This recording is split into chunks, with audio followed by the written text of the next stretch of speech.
Hello guys, আজকে আমার ফ্রেন্ডরা কল দিয়ে বললো তারা নাকি কাদের সাথে ঝামেলা করছে বা বা কাদের সাথে গ্যাঞ্জাম করছে, যার কারণে আমাকে তাড়াতাড়ি যেতে বললো। দেন দেখো এখান থেকে আমি কি পরিমাণে স্পিডে যাই, তারপরেও যাওয়ার পরে দেখো আমার সাথে কে একটা কাহিনী হয় ভাই। তো তোমরা একটু স্কিপ না করে ফুল ভিডিওটা দেখতে থাকো।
ভাই রে ভাই, এখানে পৌঁছানোর পর দেখো আমি এসে কি দেখতেছি, পোলাপান মানে অ্যাক্সিডেন্ট করছে আর আমগর বললো গ্যাঞ্জাম লাগছে, যার কারণে আমি প্রচুর ফার্স্ট রাইসি করলাম ভাই, 2 মিনিটের ভিতরে চলে আসি।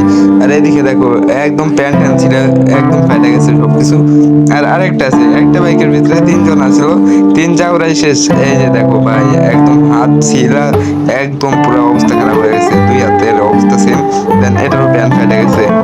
সো আমি বলি সবসময় বাইকটা সাবধানে রাইড করো তোমরা।